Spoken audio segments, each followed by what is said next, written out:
Okay, so we're starting to look at cellular respiration. And let's start with the first learning objective, which is to understand how our bodies use biomolecules to harness chemical energy. Get my recording. Okay. So let's begin by thinking about ATP. Because a lot of what we're going to speak about today is how we use ATP as a medium of exchange of energy. So we store energy in this molecule in the form of phosphate, and then we can cleave that phosphate at a later time in order to liberate that energy that can be used to do cellular work. And cellular work means cellular processes like transporting things around the cell, cross-membrane transport of molecules as well. So energy is stored in the form of ATP. Now, we talked about ATP before. It was an example of one of our nucleotides. So the structure of ATP should look a little bit familiar. We have this sugar ring, this carbon-formed ring, that is attached to a nitrogenous base. And this one is specifically adenosine. So it's a two-ring base, which makes it a purine. And then that is additionally attached to three phosphates. So adenosine triphosphate. And in this third phosphate, this is formed from an exergonic reaction. So it's used to synthesize adenosine triphosphate. So you break another molecule down, you take that energy, and you use that energy to add a phosphate onto adenosine diphosphate. And so you're basically storing energy in this molecule. So the way that I like to think of ATP is like a backup charger, right? If you have a mobile charger for your phone, you charge it at home, right? Which is the endergonic part of it. You're storing that energy into the battery. And then you can have it to take around with you. So now it's stored in ATP. And then you can cleave that phosphate, which is plugging the phone in, to the charger and liberate that energy at a later time.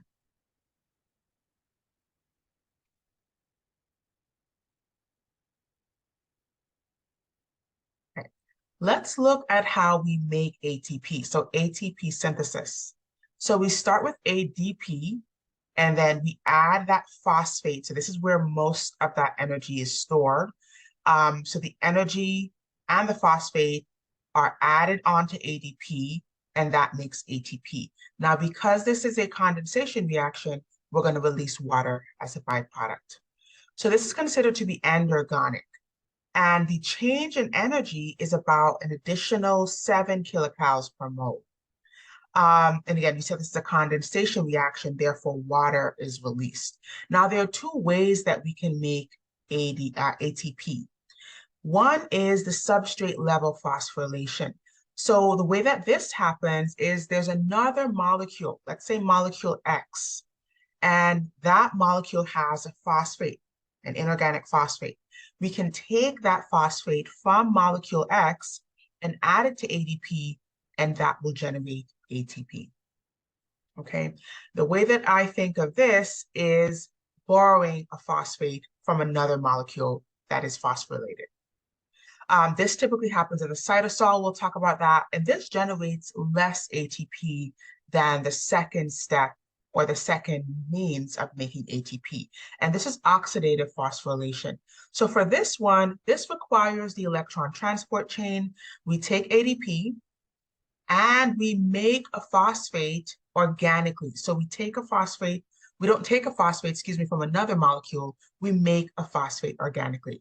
And then that is how we phosphorylate ADP to make ATP. Now, as the name would imply, oxidative phosphorylation requires oxygen. So it's going to be a more sustainable means of making ATP, and it's going to generate a lot more ATP than substrate level phosphorylation. The site of oxidative phosphorylation is also going to differ. It's going to be in the mitochondria as opposed to substrate level phosphorylation, which takes place in the cytosol or the cytoplasm of the cell.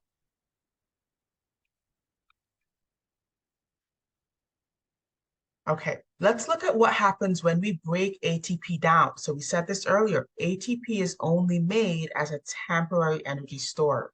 It is only made to later be broken down. So the way that we do that is through a hydrolysis reaction. Remember, hydro meaning water, lysis meaning to break or cleave. So in order to do that, we have to insert water into this reaction. So ATP and the addition of water gives us ADP. We cleave that third phosphate off, and that energy can be liberated. And this is the sole purpose of making ATP, to store that energy and then break that down for another cellular process. All right, now on that basis, let's talk about oxidation of glucose, which is an aerobic respiration process. This is the sole purpose of us breathing in oxygen, as well as this is how we break down our biomolecules.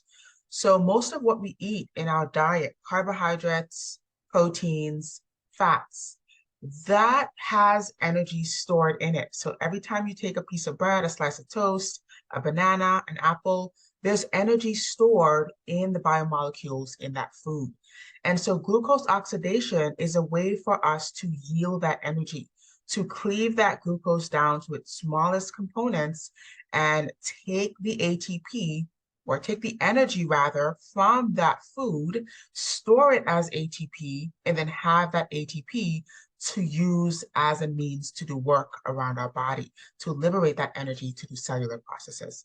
So let's begin by thinking about how we can take glucose, break it down, and yield that energy. And I want to remind us here that glucose is the main substrate that we'll talk about. I said this a bit earlier.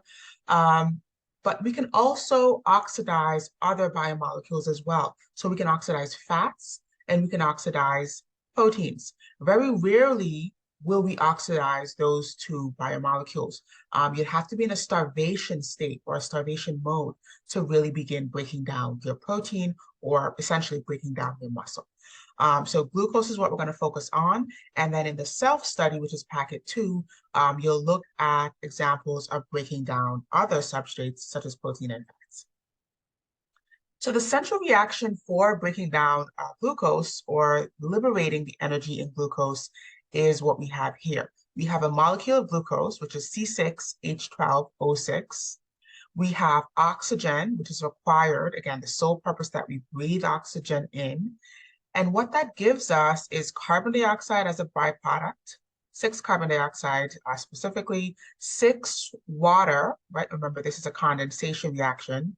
And then the energy that is liberated from breaking that down. The change in energy, the amount of energy that is liberated, is about 686 kilocalories per mole. So a significant amount of energy is liberated from breaking down a single molecule of glucose.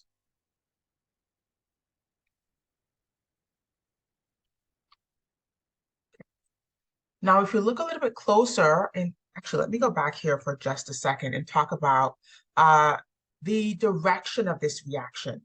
So the direction of this reaction is proceeding from left to right, which means that we can go from glucose, insert oxygen, and get energy on the other side.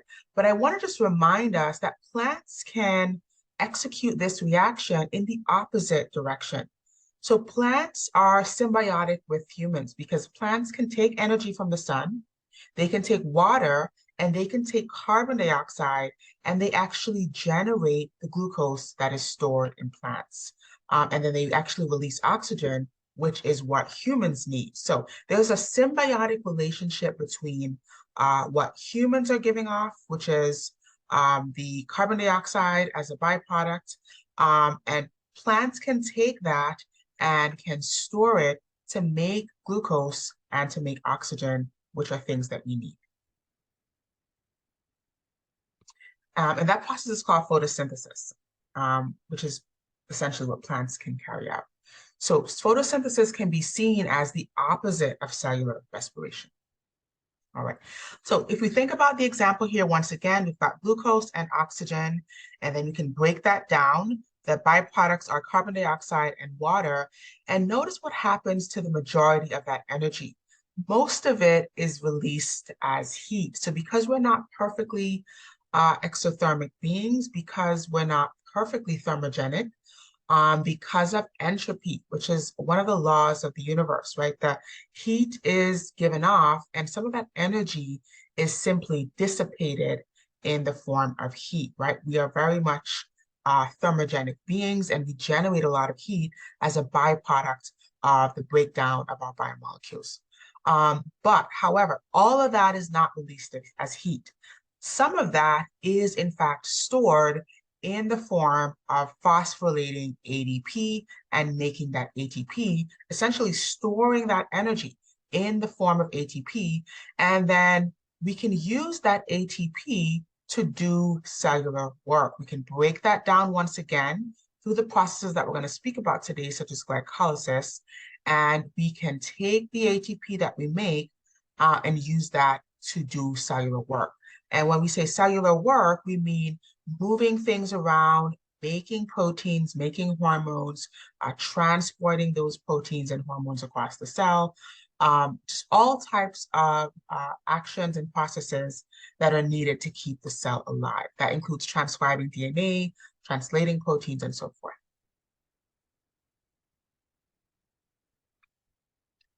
Okay, so we're back to our general reaction, our glucose oxidation reaction, and now we've added some more specifics. So the amount of ADP and ATP that is involved.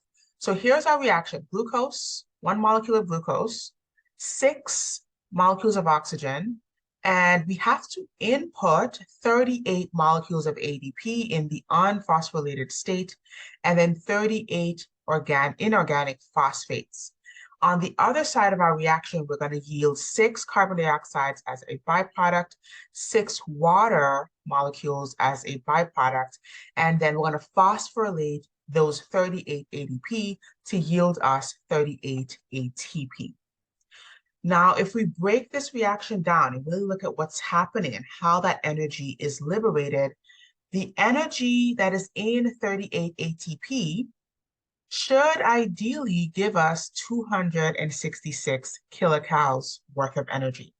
So ideally, in a perfect scenario, if we break down 1 molecule of glucose and we yield or make 38 ATP, that should give us 266 kilocalories worth of energy to use in our body to do cellular work. Now, because a lot of that is released as heat, the energy that's released during glucose oxidation is about 686 kilocalories.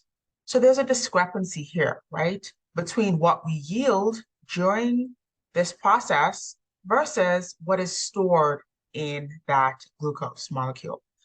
And so 420 kilocalories is the difference between those two values, which means that 420 kilocalories worth of energy is simply lost as heat, okay?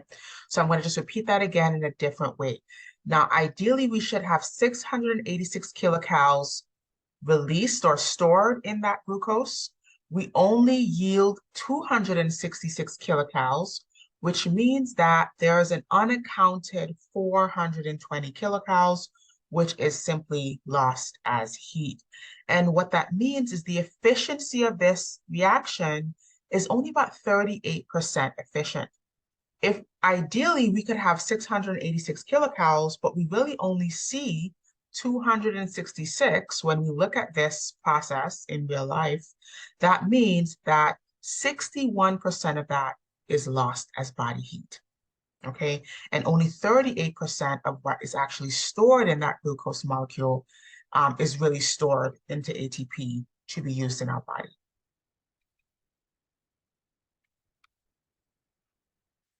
Now, we can describe glucose oxidation as 3 separate steps. There's actually 4 steps. There's an intermediate step that we'll talk about. That is between glycolysis and the Krebs cycle. But for the most part, there are 3 major important steps. And they're going to be happening in sequence. So we're going to start with glycolysis. And if you think about the word glycolysis here, glyco meaning sugar, lysis meaning break or cleave. So glycolysis is the initial step of glucose oxidation, basically breaking that sugar down, and that's the first part of glucose oxidation. Then there's an intermediate step that we will speak about. And then there is the Krebs cycle. Now, both glycolysis and the Krebs cycle are examples of making ATP by substrate level phosphorylation. What does this mean? The site of making this ATP is going to mostly be in the cytoplasm or the cytosol. And then this also means that we're going to generate less ATP than we do with oxidative phosphorylation.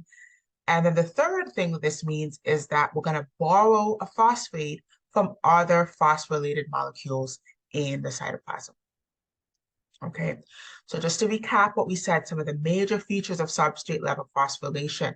It's less reliable, it generates fewer numbers of ATP. It happens in the cytoplasm, and it is borrowing or taking a phosphate from another phosphorylated molecule. In the example here, that's molecule X. We simply take the phosphate from that molecule, and we use that to make ATP. The third step or stage of glucose oxidation is the electron transport chain. And this utilizes oxidative phosphorylation as the means to make ATP. And we said that this was the most efficient means of making ATP. It is also the most amount of ATP. So it's going to generate significantly higher numbers of ATP than we see with substrate level phosphorylation. Now, the third factor is the site. So the place that oxidative phosphorylation takes place is the electron transport chain, which is across the inner mitochondrial membrane, which is basically inside of the mitochondria. So it's not going to be in the cytoplasm, which is the site of substrate level phosphorylation.